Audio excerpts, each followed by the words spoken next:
지금은 하나님의 말씀을 듣는 시간입니다. 오늘 하나님 주시는 말씀은 신약성경 마가복음 11장 11절로부터 25절까지 말씀입니다. 제가 가진 성경으로는 74면에 있는데요. 한 절씩 교독하신 후에 마지막 절을 함께 합독하도록 하겠습니다. 제가 먼저 11절을 읽습니다. 예수께서 예루살렘에 이르러 성전에 들어가사 모든 것을 둘러보시고 때가 이미 저물매 12 제자를 데리시고 베다니에 나가시니라.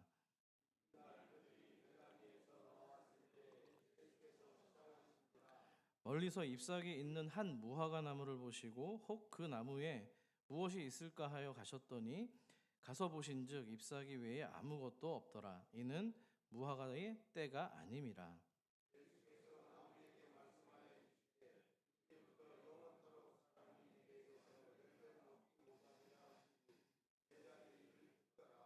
그들이 예루살렘에 들어가니라. 예수께서 성전에 들어가사 성전 안에서 매매하는 자들을 내쫓으시며 돈 바꾸는 자들의 상과 비둘기 파는 자들의 의자를 둘러 엎으시며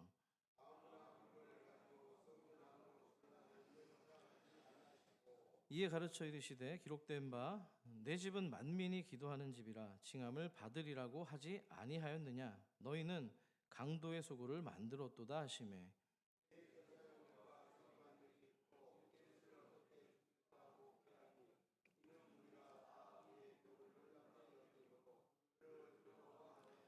그리고 그날이 날이 저물매 그들이 성 밖으로 나가더라.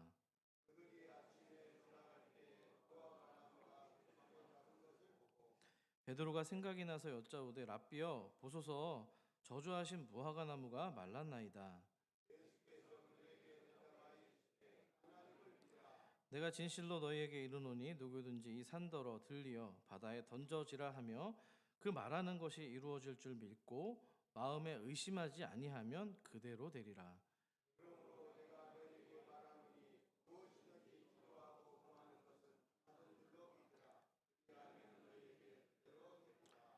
같이 있습니다. 서서 기도할 때에 아무에게나 혐의가 있거든 용서하라. 그리하여야 하늘에 계신 너희 아버지께서도 너희 허물을 사하여 주시리라 하시니라. 아멘. 지난 시간에 우리는 예수님께서 드디어 예루살렘에 입성하시는 장면을 살펴봤습니다.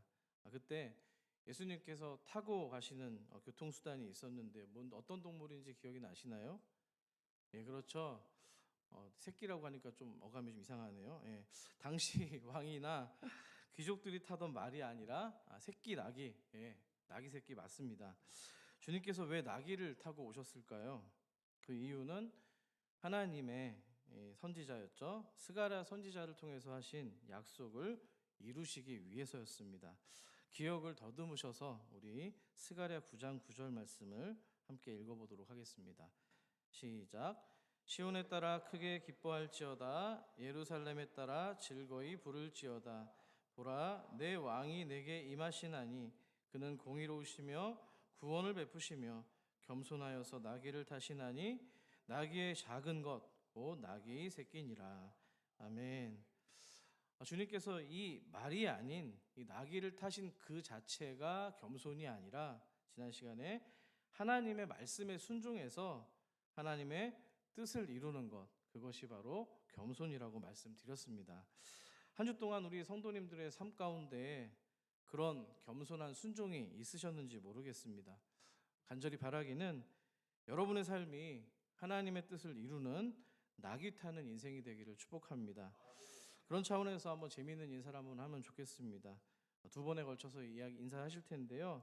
먼저 한 분이 옆에 있는 분에게 이렇게 인사하는 겁니다. 오늘 낙이 타고 오셨지요? 이렇게 하면 인사하시면 반대편에서 예, 아멘입니다. 이렇게 인사하는 거예요. 자, 그럼 먼저 오늘 낙이 타고 오셨지요를 한번 인사해 보겠습니다. 시작. 네, 반대쪽에서도 얘기해 볼게요. 오늘 낙이 타고 오셨죠? 인사합니다. 네, 감사합니다. 낙이 타는 겸손한 인생이 되기를 다시 한번 축복합니다. 오늘 우리가 살펴볼 본문은요, 예수님께서 그렇게 예루살렘에 입성하신 둘째 날 그리고 셋째 날에 대한 이야기를 다루고 있습니다. 자, 그런데 예수님께서 입성하셨던 첫날과는 잠옷 그 분위기가 많이 다릅니다. 첫날에는 군중들이 이 나귀 타고 오시는 예수님을 향해서 호산나 다윗의 자손이여 찬송하리로다 목청껏 외쳤습니다. 분위기가 굉장히 따뜻하고 밝았는데요. 그런데 오늘 본문에 등장하고 있는 이 예수님의 모습은 굉장히 차갑습니다. 오늘 날씨처럼 얼음장입니다. 분노를 나타내시기도 하고요. 더 나아가서는 누군가를 향해서 어떤 대상을 향해서 심판하기까지 하기 때문입니다. 자, 오늘 본문을 좀 굉장히 여러분들이 좀 깊이 좀 정확하게 좀 보셔야 될 필요가 있는데요. 11절 이 전반부를 보시면 첫째 날 예수님께서는 성전에 들어가셔서 모든 것을 둘러보셨다라고 기록합니다. 그 다음에 어떤 액션이 나와 있지 않았어요. 그런데 그 다음 날 둘째 날이죠. 주님께서는 15절 말씀을 보니까 다시 성전을 찾아가셔가지고 어제 가셨던 그 성전이잖아요. 뒤집어 엎으신 겁니다. 이것을 우리는 흔히 성전 정화 사건 또는 성전 청결 사건이라고 이름 붙여 이야기하는데요. 오늘 본문은요, 사실 이 복음서 가운데서 가장 어렵고 난해하기로 유명한 말씀 가운데 하나입니다. 그런데 이 예수님의 이 사건을 이해하는 데 있어서 구약 성경이죠. 예레미야, 특히 선지자 말씀은 굉장히 이 말씀을 이해하는 데 중요한 단서가 됩니다. 이따가 다시 나눠드리도록 하고요. 그 이유는 오늘 이 사건이 이 예수님 당시 그때부터 약 600년 전, 그러니까 유다의 첫 번째 성전이 무너질 때 그 상황과 매우 밀접한 관계가 있기 때문입니다. 나중에 한번 다시 살펴보도록 하고요. 다시 본문으로 돌아오셔서 좀 제가 시간의 흐름에 따라서 오늘 본문을 사건과 상황을 좀 정리해 보면 이렇습니다. 잘 따라오셔야 됩니다. 본문 11절에 이제 하반절을 보니까 주님께서는 입성하신 첫날에 저녁입니다. 제자들과 함께 어디로 가셨다고 되어 있죠? 베다니로 가셔서 베다니로 나가셨다고 되어 있어요. 그러니까 예루살렘 들어오셨다가 베단으로 나가셔서 하루를 묵으신 겁니다. 그리고 다음 날입니다. 아침에 예루살렘을 향해서 움직이셨습니다. 근데 그때가 매우 이른 아침이었던 거예요. 오늘 마가복음에는 아침에 대한 얘기가 나와 있지 않지만 같은 상황을 기록한 마태복음에는 이 말씀이 나와 있습니다. 이른 아침이니까 예수님께서 아침 식사를 하지 못한 상황이신 것 같습니다. 시장하셨다라고 12절 하반절에 기록이 되어 있는데요. 자, 그때 마침 멀리 무화과 나무 한 그루가 보이는 겁니다. 보니까 잎사귀가 무성한 거예요. 그러니까 뭘 의미하는 거예요? 잎사귀가 있으니까 이제 열매를 기대할 수 있는 상태구나 이렇게 생각을 하셨을 겁니다.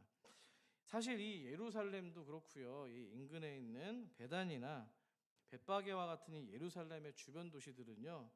무화과 나무가 많이 열리는 것으로 유명합니다. 가는 곳 어디에나 무화과 나무들이 심겨 있어서 오고 가는 이 나그네들이 배고플 때 잠깐 이렇게 요기할 수 있는 귀중한 역할을 감당했습니다. 자, 그런데 막상 주님께서 그 멀리 보이던 무화과 나무, 잎사귀가 있는 무화과 나무 근처에 가서 보니까 아무런 열매가 없는 겁니다. 마가복음의 저자는 웬일로 친절합니다. 이날은 아직 무화과의 때가 아니었다라고 부연 설명을 해주고 있는데요. 놀라운 점은 이 대목에서 주님께서 의외의 말씀을 하신다는 겁니다. 우리 본문 14절 말씀을 여러분들이 한번 읽어주십시오. 시작.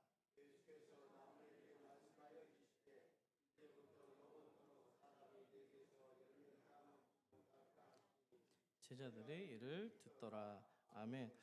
한마디로 나무한테 저주의 말씀을 하신 겁니다. 그리고 실제로 그 저주를 하신 다음 날 아침에 그 나무는 주님의 말씀 그대로 뿌리부터 말라서 죽어버렸습니다. 자, 이 모습을 보니까 갑자기 주님이 무서워집니다. 우리 주님 다른 건 잘 모르겠는데 배고픈 거 잘 못 참으시는구나. 이렇게 히스테리를 부르시는 면도 있으시네. 좀 의아하게 생각하셨을지 모르겠습니다. 자, 그리고 나서 다시 예루살렘으로 들어가신 주님께서는 이번에는 무화과 나무가 아니라 성전을 향해서 또 다른 분노를 표출하기 시작합니다. 자, 성전 안에는 특히 성전 뜰이 있는데요. 여기에는 제사에 필요한 재물이 있지 않습니까?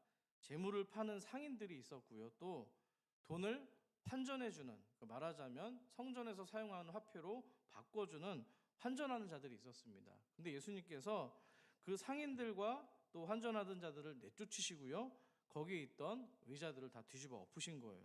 한마디로 난장판을 만든 겁니다. 자, 예수님이 이러한 좀 소동을 일으키신 후에 대제사장과 서기관들을 비롯한 종교 지도자들은 이때부터 본격적으로 예수님을 죽이려는 일에 착수하기 시작합니다. 그만큼 심각한 사건이었는데요. 자, 당시 성전에 있던 상인들은요, 특히 이방인의 뜰이라고 하는 곳에서 순례자들 또 제사 드리러 온 사람들을 위해서 짐승을 팔았는데요. 율법에 여러분들 아시다시피 제사 드릴 때 하나님께서 명령한 것이 있습니다. 제물이 흠이 있으면 돼요, 안 돼요? 안 되죠. 네, 흠이 없고 병들지 않은 것으로 이제 드려야 되는 거예요. 근데 이게 좀 말처럼 쉬운 게 아니거든요. 왜냐하면은 예루살렘 근처에 사는 사람들이야 집에서 기르는 가축 가운데 좀 좋은 것을 뽑아서 바로 이제 인접해 있으니까는 성전으로 오면 되지만, 멀리 살고 있는 사람들에게는 쉽지 않은 겁니다. 가축을 데리고 오는 여정도 힘들고요.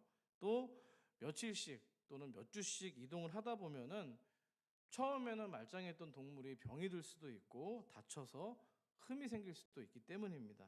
자, 그래서 현실적인 좀 대안을 마련을 했는데요. 성전에서 아예 제물을 팔기 시작하는 겁니다. 자, 우리의 또 생각에서 본다면 일석이조, 일거양득인데요. 하나님께도 좋은 것을 드려서 좋고요. 또 제물을 드리는 사람의 입장에서도 수고를 덜 수 있기 때문에 굉장히 편리한 겁니다. 자, 또 한 가지는 하나님께 드리는 예물 역시도 헌금이죠. 당시 성전용 화폐로 바꿔서 드려야만 했습니다. 그래서 성전에는 현대판 환전소가 있었다고 보시면 되는데요. 당시 이제 구약의 율법을 따라서 20세 이상의 유대인 남성들은 1년에 한 번 성전세를 내게 되어 있었습니다. 그게 혹시 얼마인지 기억이 나십니까? 한번 따라해 볼게요. 반세겔. 한 세겔이 아니라 반세겔입니다. 세겔이 화폐 단위인데요. 대략 한 세겔이 20만 원 정도 여러분들이 염두에 두시면 좋을 것 같습니다. 자, 근데 이 성전세를 내면 어떻게 사용되냐면, 성전세잖아요, 말 그대로. 주로 성전 유지 보수에 사용이 되고요. 또 그리고 제사에 필요한 제물과 향을 구입하는 데도 사용이 되었습니다. 그리고 또 어느 부분에 있어서는 제사장과 레위인들에게 그들의 생계를 지원하는 용도로 사용되었다고 합니다. 자, 그런데 당시 이 유대인들이, 이스라엘이 누구의 지금 이제 통치를 받고 있었죠? 로마의 통치를 받고 있었습니다. 그렇기 때문에 화폐가 로마 황제가 그려져 있는 로마 화폐를 쓴 거예요. 또 이방 지역이었던 두로 지방이 있었습니다. 두로에 있는 화폐를 주로 썼습니다. 그래서 이걸 가지고 이제 환전을 해야 되는데, 이스라엘 백성들이 특히 두로의 돈을 많이 활용을 했다고 해요. 왜냐하면은 성전에서 요구하고 있는 은화죠, 은화의 은 함량이 높았기 때문에 두로 지역에 있는 화폐를 많이 사용했다고 합니다. 참고로 알아두시고요. 자, 그럼 여기서 좀 여러분께 한번 질문을 드려보고 싶습니다. 저는 이 말씀을 읽을 때마다 늘 같은 생각을 했었는데요. 여러분들이 생각하실 때 지금 성전 안에서 제사용 짐승을 매매하고 있는 것, 또 편리를 위해서 성전 세겔로 좀 환전해 주는 일이, 그 일 자체만 놓고 봤을 때 과연 그게 지금 예수님이 상을 뒤집어 엎어버릴 만큼 큰 죄일까라는 생각이 드는 겁니다. 우리 선교사님, 중국 선교사님들도 와 계신데 좀 비슷한 생각 갖고 계시지 않습니까? 너무하다 싶은 생각이 좀 저는 들었거든요. 자, 저는 그렇게 분노할 만한 상황은 아니라고 생각이 됐어요. 이게 예배를 잘 드리기 위해서, 흠없는 거 드리기 위한 좋은 목적이었기 때문입니다. 자, 사실 이 상인들이 있었던 이 이방인의 뜰은요, 본래 구약의 성전에는 없었던 공간입니다. 솔로몬 성전에는 이게 없었습니다. 그게 파괴되고 나중에 수룹바벨 성전을 다시 건축하게 되는데요. 훗날에 좀 그들의 시간이 흘러서 헤롯 대왕이 이 유대인들의 환심을 사기 위해서 성전을 좀 증축한 거예요. 개축했다고 하죠. 증축하면서 굉장히 화려하게, 솔로몬 때보다 훨씬 더 화려하게 만들었는데요. 이 과정에서 성전 외곽에 추가적으로 좀 벽이 생겨난 겁니다. 자, 헤롯 대왕이 에돔 사람이었습니다. 그러니까 정치적으로, 종교적으로 유대인들에게 지지를 못 받으니까 유대인들이 가장 사랑하는 성전을 좀 좋게 만들어서 환심을 사고 싶었던 겁니다. 자, 이렇게 옛날 성전과 새 외벽 사이에 생긴 공간을 일컬어서 이방인의 뜰이라고 했는데요. 실상 이 이방인의 뜰은 예배와는 별로 상관이 없었던 겁니다. 이름도 이방인의 뜰이잖아요. 이방인들이 거기 와가지고 기도하고 예배하고 그러라고 만든 공간이 아니고요. 이방인이 와도 되는 곳, 여기까지는 너희들이 들어올 수 있어 라는 의미의 공간인 거예요. 혹시 화면이 준비됐는지 모르겠는데요. 사진 한번 띄워주시죠. 보이십니까? 이방인의 뜰이라고 센터에 보이시죠? 그리고 이렇게 오른쪽에 경고문, 부착, 이방인과 부정한 자들에게 라고 되어 있는데, 저게 여러분 그러니까 이방인의 뜰과 내부 성전과의 이 사이에 약 1.5m 정도의 담이 있었습니다. 그러니까 저같이 2m가 좀 안 되는 사람들은 웬만하면 그 성전 내부를 다 들여다볼 수 있었던 거예요. 자, 그런데 이방인들은 볼 수는 있는데 들어갈 수는 없었다는 거예요. 그래서 저 1.5m가 되는 펜스에다가 어떤 표시석이 좀 있었는데, 이방인은 안으로 들어오지 못한다. 이 경계를 넘는 자는 뭐라고 되어 있냐면 즉시 죽음을 면하지 못할 것이다. 아주 무시무시한 편말이 붙어 있었다는 겁니다. 자, 우리가 여러분 이방인의 뜰이라고 하니까 뭔가 이방인들을 배려하고 그들을 위해서 포용하는 것 같은 뉘앙스로 비춰질 수 있습니다만, 실상은 정확히 차별과 소외의 공간의 의미가 더 컸던 겁니다. 한마디로 오늘 본문에도 나와 있지만 성전은 만민이 기도하는 집이라고 분명히 명시하셨음에도 불구하고 하나님의 취지하는 정반대의 어떤 모습을 갖추었던 거죠. 여인의 뜰로 불리고 있는 이 공간 역시도 마찬가지입니다. 여인들도 어떻게 해요? 이방인들처럼 거기까지만 들어갈 수 있다고 허용해 준 겁니다. 자, 근데 여기서 중요한 거는요, 예수님께서 분노하신 진짜 이유가 단순히 이방인의 뜰에서 사람들이 매매하고 장사하고 환전했기 때문만은 아닙니다. 성전이 방금도 말씀드렸지만 만민의 기도해야 되는 집이라는 그런 정체성을 잃어버리고요, 오히려 방금도 말씀드렸지만 만민을 차별하고 소외하는 왜곡되어 버린 공간이 되어버렸기 때문입니다. 자, 물론 성전 안에서 그런 상행위, 매매 행위를 통해서 누군가는 막대한 부를 축적하는 사람이 있었습니다. 물론 성전이 부패해가고 있는 건 사실입니다. 자, 유대 역사가죠. 들어보셨을 겁니다. 요세푸스라는 사람이 있는데 이분의 역사 기록에 따르면은 AD 66년입니다. 기원 후죠. 유월절 제사를 드리기 위해서 당시 이제 제사를 여러 곳에서 이제 사람들이 와서 성전에서 제사를 드렸는데, 이때 드려진 제물 가운데 양의 숫자만 무려 25만 5,600마리였다고 합니다. 제가 시세를 좀 알아보니까 최근에 양 한 마리가 한국에서는 뭐 좀 안 좋은 거는 10만 원서부터 많으면 30만 원까지, 중간으로 20만 원이라고 칩시다. 그러면 25만 5천 마리니까 대략 가격이 얼마 정도 되는 규모의 시장이 500억이 넘는 규모인 겁니다. 수백억 이상의 막대한 돈이 지금 오고 가고 있는 거예요. 환전도 마찬가지입니다. 지금 은행이 뭐 여러 개 있는 게 아니잖아요. 사실상 성전이 독점하고 있었기 때문에 그 이윤이 어마어마했던 겁니다. 자, 때문에 이런 이유들 때문에 성전을 관할하고 있는 이 대제사장과 같은 이 여러 제사장, 종교 권력이 개입될 수밖에 없었던 겁니다. 어떤 경우에는 심지어 제사장과 레위인이 지금 예배드리는 데 집중해야 되는데 오히려 이렇게 직접 매매를 담당하는 일까지 생겨난 에피소드도 있습니다. 뿐만 아닙니다. 그런 막강한 권력을 가진 제사장, 정말 이 지파도 레위 지파가 따로 있잖아요. 이렇게 승계를 해야 되는데 이 대제사장 자리를 얻는데도 당시에는 많은 뇌물이 동원되었다고 합니다. 자, 한마디로 가장 깨끗하고 거룩해야 되는 이 하나님의 집이 더러운 뇌물로 가득했고요, 비리로 가득한 오늘 본문에 나와 있는 것처럼 강도의 소굴이 되어버린 겁니다.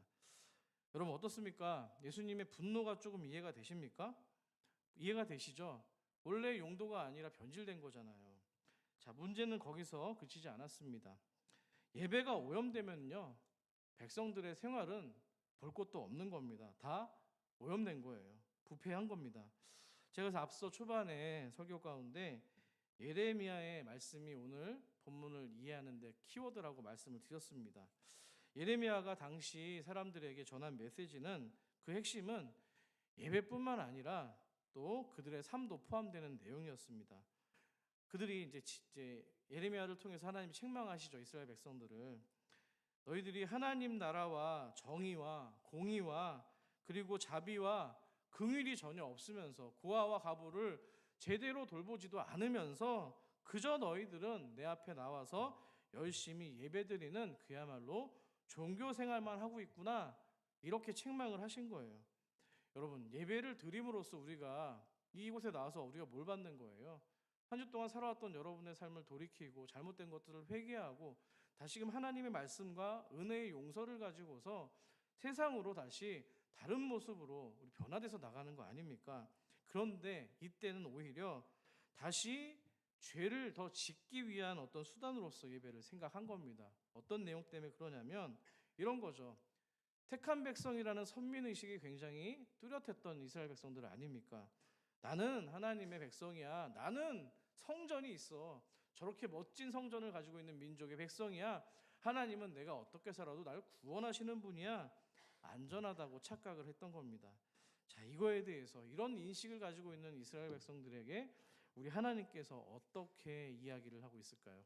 여러분, 예레미야 7장 4절, 9절로부터 11절 말씀인데요. 좀 줄였습니다만 좀 같이 여러분과 한 목소리로 읽으면 더 은혜가 될 것 같습니다.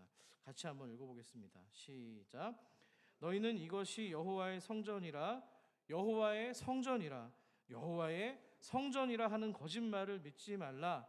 너희가 도둑질하며 살인하며 간음하며 거짓 맹세하며 다른 신을 따르면서 내 이름으로 일컬음을 받는 이 집에 들어와서 내 앞에 서서 말하기를 우리가 구원을 얻었나이다 하느냐. 내 이름으로 일컬음을 받는 이 집이 너희 눈에는 도둑의 소굴로 보이느냐. 아멘. 지금 하나님께서는 그런 이스라엘 백성들을 바라보시면서 한탄하시면서 당신의 집, 즉 성전이 강도의 소굴이 되었다고 지금 안타까워하시는 겁니다. 그야말로 실제로 이런 상황 속에서 하나님께서는 예레미야를 통해서 또 다른 수많은 선지자들을 통해서 예언하신 대로 예루살렘 성전은 바벨론에 의해서 파괴되고 말았습니다. 자, 그런데 지금 예수님이 계신 헤롯 성전도 마찬가지로 강도의 소굴이었다는 겁니다. 아니, 더 엄밀히 따지면 강도의 소굴 안에서도 강도 짓을 하고 있는 더 나쁜 쪽으로 업그레이드가 된 그런 상태였다는 거예요. 자, 그 말은 아까 예레미야에서도 말씀을 드렸지만 헤롯 성전 역시도 예레미야 시대와 마찬가지로 그 성전이 어떻게 된다는 얘기예요? 파괴될 시간이 임박했다는 것을 보여줍니다. 아멘이십니까? 사실 오늘 우리는 이 사건에 대해서 여러분들이 성경책을 보시면은 이 15절부터 이렇게 쭉 이렇게 단락이 나눠질 때 제목이 붙어 있을 거예요. 저는 성전을 깨끗하게 하시다라고 되어 있는데 또 어떤 성경에서는 성전을 정화하시다 뭐 이렇게도 기록이 되어 있습니다. 근데 여러분, 주님께서 진짜 이렇게 하신 의도는요, 성전을 정말 깨끗이 하시려고 했던 게 아니고요, 그 사람들을 몰아내려고 했던 것도 아니고요, 리모델링 수준도 아닙니다. 아예 성전을 파괴해서 없애기시기로 결정을 했다는 거예요. 자, 여기서 눈여겨보셔야 될 대목이 뭐냐면요, 지금부터 굉장히 졸지 마시고 주의를 기울여서 잘 들으셔야 됩니다. 오늘 이 예수님의 이 성전 청결 사건을 중심에 두고 그 앞과 뒤에 있는 단락이 무화과 나무 사건이 배치가 되어 있다는 장면입니다. 열매가 없는 무화과 나무를 주님이 저주하셨습니다. 그리고 이 본문을 중심으로 뒤에 그 다음날 바로 무화과 나무는 말라 죽어버렸습니다. 자, 이 상황 속에서 우리 예수님께서는 제자들에게 어떤 말씀을 이제 하시는데요. 23절부터 25절의 내용을 여러분들은 눈으로 좀 확인하시면서 제가 한번 요약해서 한번 읽어드리겠습니다. 세 가지입니다. 크게. 하나님을 믿으라. 누구든지 이 산더러 들리어 바다에 던져지라 하며 그 말하는 것이 이루어질 줄 믿고 마음에 의심하지 아니하면 그대로 되리라. 두 번째입니다. 무엇이든지 기도하고 구하는 것은 받은 줄로 믿으라. 그리하면 너희에게 그대로 되리라. 세 번째입니다. 서서 기도할 때에 아무에게나 혐의가 있거든 어떻게 해요? 용서하라. 그리하여 하늘에 계신 너희 아버지께서도 너희 허물을 사하여 주시리라. 아멘. 자, 여러분 한번 물어볼게요. 지금 잘 따라오셨는데요. 어떠십니까? 주님이 제자들에게 이 상황에서 앞선 문맥들과 고려할 때 이게 뭔가 좀 자연스럽게 연결되는 본문 같으십니까? 저는 그렇게 생각되지 않습니다. 아니, 톡 까놓고 예수님이 지금 성전에 대한 얘기를 한창 하시다가 갑자기 주제가 믿음을 얘기하시더니 또 속전속결로 믿음에서 기도에 대한 얘기를 하십니다. 그리고 어떻게 돼 있어요? 기도에서 용서로 굉장히 급하게 장면 전환이 이루어지고 있다는 겁니다. 사랑하는 여러분, 여기서부터 더 잘 들어주셔야 되는데요. 주님은 성전에 들어가시기 전에 열매가 없는 무화과 나무를 저주하신 거예요. 근데 여러분, 아까 마가가 무화과 철이 아니었다고 부연 설명을 해줬잖아요. 그럼에도 불구하고 우리 주님께서는 무화과 철도 아닌데 열매를 기대하셨고요. 열매 없는 걸 보시고 그 나무를 저주해서 죽여버리기까지 했습니다. 뭔가 좀 이치에 맞지 않지 않습니까? 여러분, 무화과 나무라는 게 원래 그런 거예요. 한번 따라볼게요. 무화과 나무는 원래 그런 겁니다. 뭐냐면은 무화과 나무 열매가 꼭 철이 아니어도 열매를 맺는다는 거예요. 열매가 있어야 되는 게 그게 바로 무화과 나무라는 겁니다. 믿으십니까? 근동 지방의 무화과 나무는요, 1년에 보통 4번에서 5번 정도 열매를 맺는다고 하는데요. 이 본문의 시간적인 이 배경이 되는 6월절이 가까웠기 때문에 3, 4월입니다. 보통 그 첫 번째 열매가 맺힐 시기입니다. 맛은 네 맛도 내 맛도 되게 없다고 합니다. 그런데 첫 열매가 다 이제 떨어진 다음에 두 번째 열매가 맺히잖아요. 그것이 바로 우리가 좋아하는 당도가 굉장히 높은 무화과 나무 열매입니다. 자, 그런데 이 무화과 나무 열매는요, 두 가지의 각기 다른 히브리 이름이 있습니다. 이건 한번 따라해 보면 좋겠는데요. 처음 나왔던 맺혔던 열매 없는 맛없는 그 열매를 히브리 말로 파게라고 합니다. 한번 따라해 볼게요. 파게. 두 번째 당도가 높고 맛이 좋은 그 열매를 테나라고 합니다. 한번 따라해 볼게요. 테나. 그러니까 파게와 테나입니다. 이름을 잘 한번 생각을 해보세요. 자, 두 가지 중에 누가 더 맛있다고요? 테나가 더 맛있습니다. 상품성도 좋습니다. 근데 여러분 잘 기억하십시오. 첫 열매였던 파게가 열리지 않으면 두 번째 맛있는 테나도 열릴까요? 안 열릴까요? 열리지 못하는 겁니다. 파게가 열리고 그걸 따줘야만 거기서 다시 테나가 열리는 건데요. 그래서 당시 이제 유대인들이 무화과 나무를 키우잖아요. 근데 파게가 열리면 그 지나가던 나그네들이 자기 나무가 아니어도 따먹는 거에 대해서 뭐라고 하지 않는다고 합니다. 오히려 더 좋아한다고 합니다. 왜냐하면은 어차피 따야 되는 열매, 맛없는 열매이기 때문에 주인 입장에서는 오히려 수고를 덜어주는 일이기 때문입니다. 자, 여기서 한 가지 정보를 더 드리면 오늘 본문 11장 1절을 한번 보세요. 여기 보시면 예루살렘 근처에 두 마을이 등장합니다. 같이 한번 읽어볼게요. 시작. 그들이 예루살렘에 가까이 와서 감람산 벳바게와 베다니에 이르렀을 때에, 눈치가 빠른 분들은 제가 이 정도 오면은 뭐 얘기하실지 아실 거예요. 하나는 벳바게입니다. 다른 하나는 베다니인데요.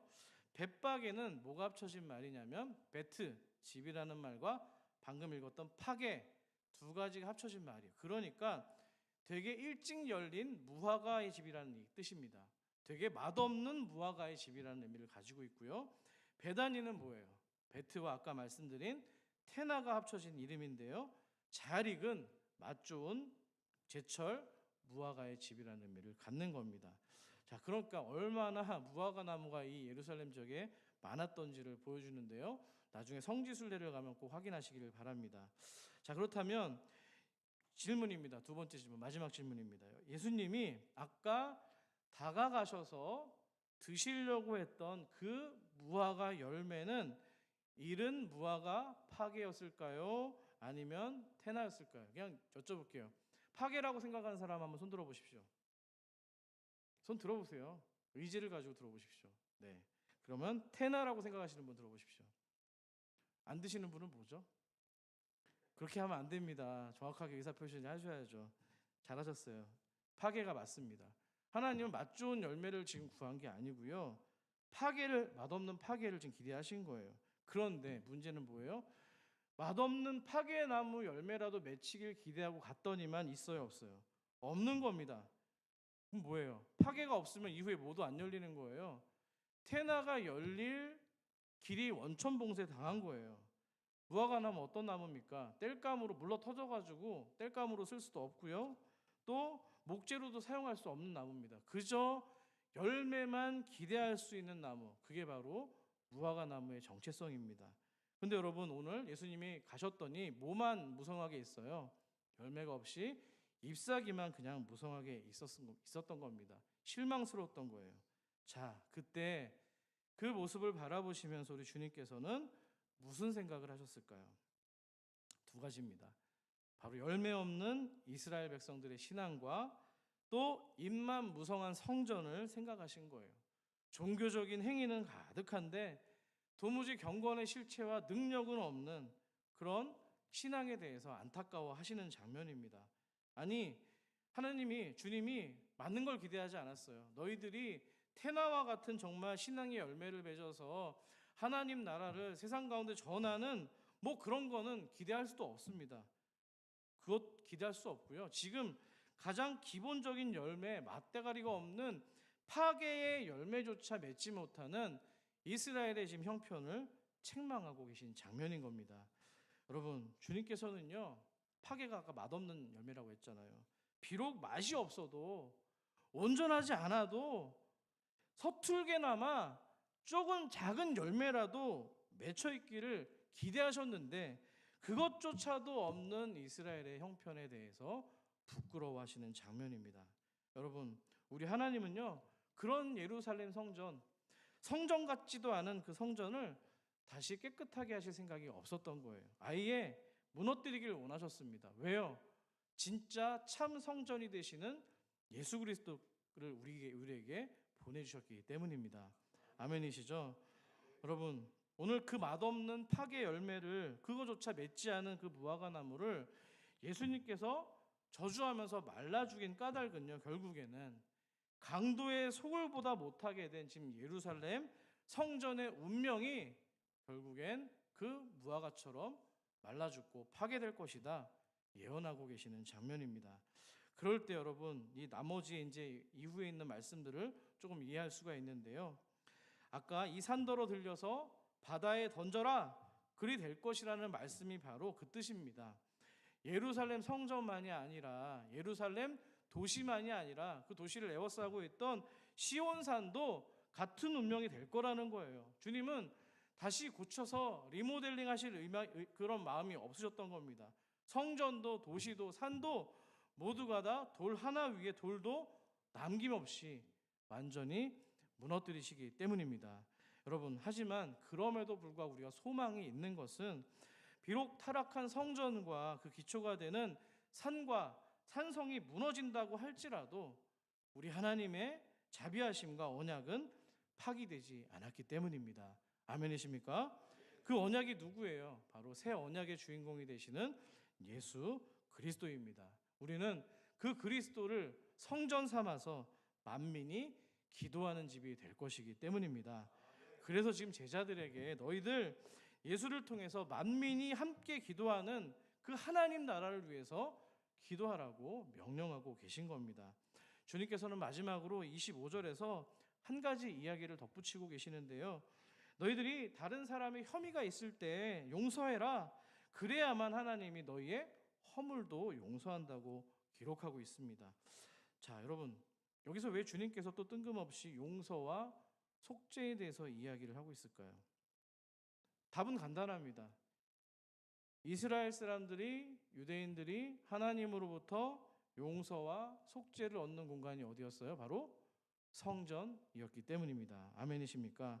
지금까지 성전이 그 일을 감당했는데 이렇게 더럽혀지고 부패해진 성전으로는 그 일을 감당할 수가 없고, 이제 그 속죄와 용서는 십자가에 돌아가시고 부활하셔서 성령님을 보내주셔서 여러분 각자에게, 믿는 여러분들에게 보내주신 그 성령 안에서, 성령 우리에게 보내주셨기 때문에 우리 뭐가 된 거예요?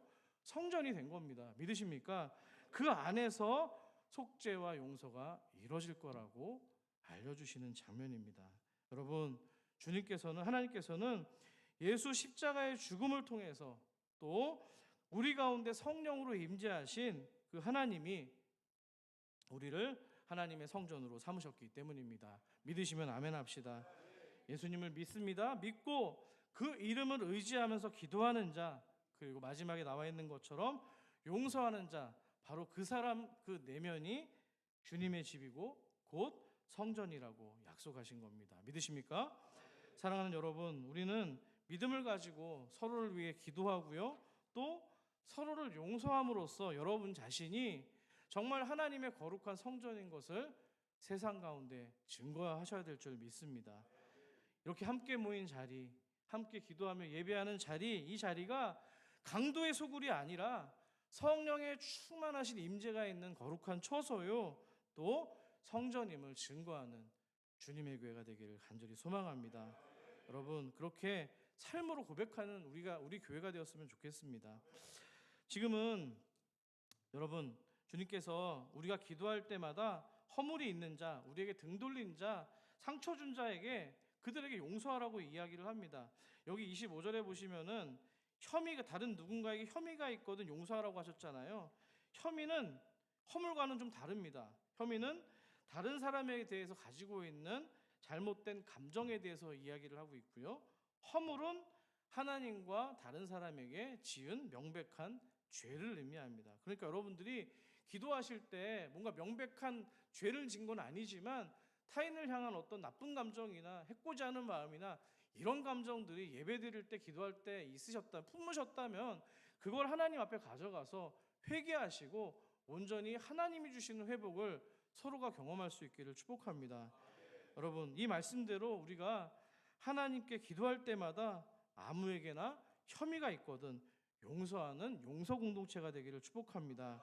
말씀을 정리합니다. 또 저와 여러분의 삶이 또 우리 교회가 기도하는 집이 될 수 있도록 기도를 쉬지 않기를 소망합니다.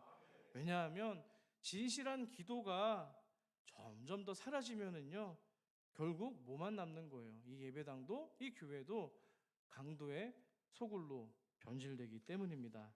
여러분, 하루아침에 우리의 삶이 우리 교회가 강도의 소굴이 되는 게 아닙니다. 점점 더 기도의 소리가 줄어들고요, 용서하는 마음이 점점 사그라들고요, 그럴 때 강도의 소굴이 되는 것을 꼭 명심하셨으면 좋겠습니다. 우리 교회도요, 미안한 얘기지만 얼마든지 하나님이 촛대를 옮기실 수 있는 교회입니다. 기도가 사그라들고 용서하지 않으면 얼마든지 흔적도 없이 사라지게 하실 수 있는 분이 하나님이시기 때문입니다. 서로 그래서 깨어 기도해야 되는 겁니다. 마지막으로 한 가지 더 강조하고 싶은 거는요, 첫 열매 파괴의 순종을 맺는 우리 성도님들이 되기를 소망합니다. 파괴는요, 이겁니다. 여러분들이 오늘 말씀을 들었습니다. 그러면 저 문을 박차고 나갈 때 내가 그 말씀을 이번 주 한번 살아보겠습니다. 하나님 앞에서 용서해 보겠습니다. 믿음을 가지고 기도해 보겠습니다. 어렵고 넘어지고 또 실패한다 할지라도, 내가 맛이 없는 파괴와 같은 신앙을 산다 할지라도 하나님이 말씀하셨으니까 순종함으로 한번 그 열매를 맺는 데까지 나아보겠습니다. 바로 이런 것을 의미하는 것이 파괴의 열매인 줄 믿습니다. 완전하지 않습니다. 하지만 하나님 말씀을 받았으니까 가는 겁니다. 순종하려고 하는 그 첫 노력과 마음, 하나님께서는, 주님 예수님께서는 여러분에게서 바로 그 파괴의 열매를 찾을 줄 믿습니다. 여러분, 우리는요, 여전히 온전하지 못하고요, 성숙하지 못하고요, 서툽니다. 저도 그렇습니다. 담임을 이제 맡았는데요, 이것저것 잘 못하고요, 서툰 게 너무 많아요. 죄송합니다. 하지만 하나님께서 오늘 말씀하십니다. 그 파괴가 없이는 맛있고 아름다운 테나의 열매도 없다고 약속하셨기 때문입니다. 여러분, 부족하면 부족한 대로 우리 힘껏 하나님 말씀에 따라 살아가는 인생이 되기를 원합니다. 괜히 내가 완전한 순종을 하겠노라고 뭔가 그런 거창한 계획을 세우셔서 미루고 기다리지 마시고요, 부족하지만 이 첫 열매 파괴를 맺는 열심으로 오늘 하루 한 주간 여러분에게 맡겨주신 사명과 은사를 가지고서 그런 열매를 맺는 복된 교회와 성도가 되기를 간절히 축복합니다.